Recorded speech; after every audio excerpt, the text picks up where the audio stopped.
대종경 수필법문 제6 변이품 1-95 변이품 16장 과거 불성의 말씀이라도 진리를 알고 믿으라. 종사주께옵서 경성에 계시옵실 때의 일이다. 매양 성찬을 마치시고 남은 음식이 있으면 민자연화라 하는 제자가 있어 문득 취하여 먹더니 하루는 종사주께옵서 자연화를 불러 물으시되 다른 사람이 먹던 처진 음식이라 하는 것은 아무리 고량진미라 할지라도 마음의 불결을 느낄 것이며 자연 맛이 적은 것이거늘 자연화는 나의 먹던 음식을 그렇게도 즐게 하는 것이 무슨 뜻인고? 자연화 여쭙기를 저는 그러한 뜻이 있습니다. 제가 어느 불경에서 이런 말을 들었습니다. 부처님의 잡수시던 음식만 좀 얻어먹는다 하여도 견성성도를 하며 왕생극락이 된다고요. 그래서 저는 그 말씀을 믿는 동시에 우리 종사주는 조금도 틀림없는 부처님으로 모시오니 종사주께옵서 잡수시던 음식만 좀 얻어먹는다 하여도 반드시 그만한 복보가 있을 줄 믿습니다. 종사주 가라사대 그것은 물론 자연화가 나를 진실이 믿고 극히 존경하면서 나온 생각임을 알겠으며 나 역시 그 신성에 대한 감사를 마지 않는다. 그러나 한갓 의심나는 것은 자연화가 아까 그 말을 사실로 해부하여 알고 믿는가 또는 알지 못하고 미신으로 믿는가 이것이다. 만약 사실로 해부하여 알고 믿는다면 이거니와 알지 못하고 미신으로 믿는다면 좀 유감될 바이니 어디 그 소회를 좀 말해 볼지어다.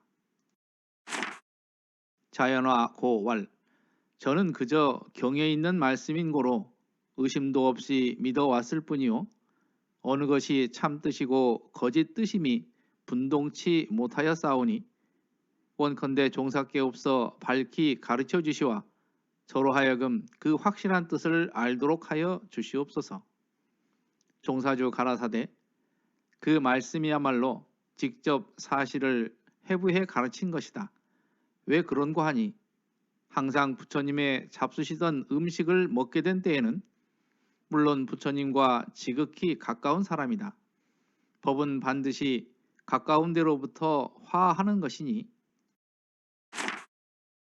부처님과 그렇게 가깝게 된 때에는 보이는 것은 부처님의 행동이요 들리는 것은 부처님의 말씀이요 깨달을 것은 부처님의 정법이요 물드는 것은 부처님의 습관이라. 금묵자 흑하고 근주자 적이란 말과 같이 자연 중 모든 것이 부처님으로 더불어 동화할 것이니 그리 되고 보면 도통하고 극락갈 것은 필연한 사실이 아닌가. 이렇게 쉬운 말이요 또 이렇게 사실을 밝혀놓은 말씀이거늘 우치한 사람들은 그것을 알지 못하고 꼭 그 음식에 무슨 까닭이나 붙어있는 줄로 생각하니 그 얼마나한 오해이랴 하시더라. 월말통신 27호에 있는 말씀입니다.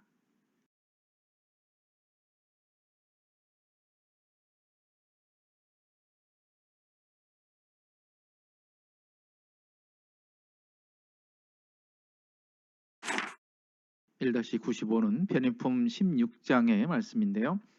과거 불성의 말씀이라도 진리를 알고 믿으라. 옛 성인들의 말씀을 보면은 비유를 통해서 우리에게 말씀해 주신 것들이 많이 있습니다.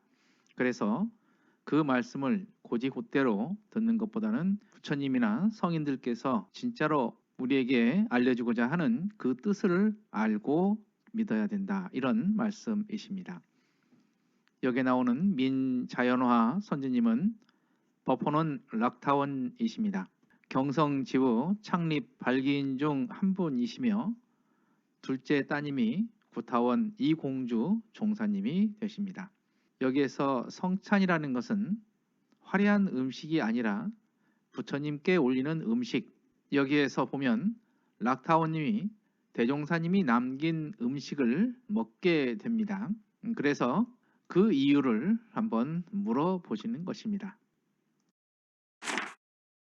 락타오님은 원래 불교를 믿던 분이셨습니다. 그래서 어느 불경에 부처님이 드시던 음식을 조금만 얻어먹는다 하여도 견성성도를 하며 왕생극락이 된다, 이러한 내용이 있었던 것 같습니다.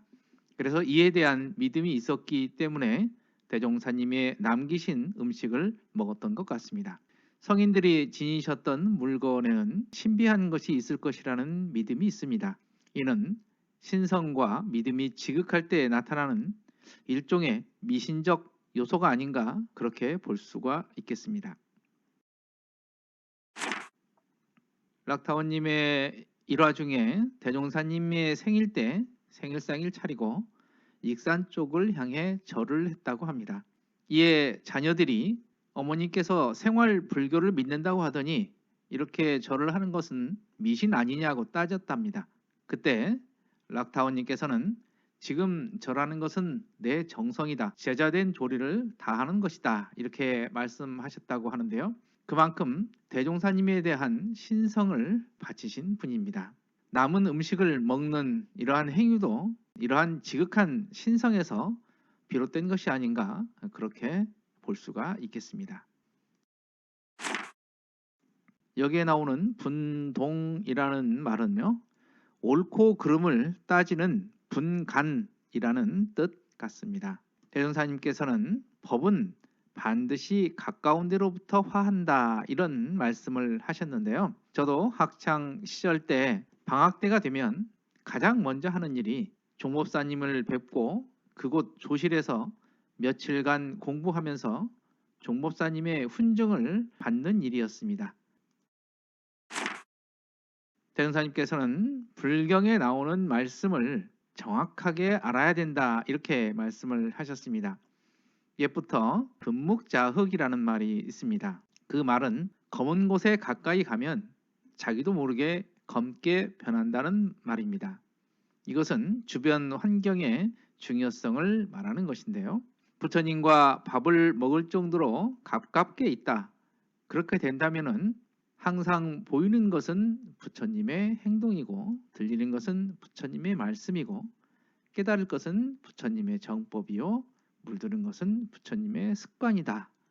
그래서 이러한 연유 때문에 도를 통하게 될 것이고 또한 이를 통해서 왕생극락할 수 있는 것이다, 이렇게 정확한 뜻을 말씀을 해 주셨습니다.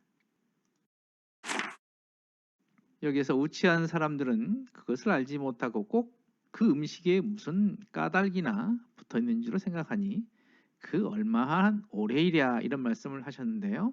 이 장의 제목부터가 부처님의 진의를 알라, 이런 말입니다. 그래서 그 참뜻을 알지 못하고 비유하여 말씀하신 것을 그대로 믿게 되는 어리석음이 없도록 그렇게 말씀을 하셨습니다.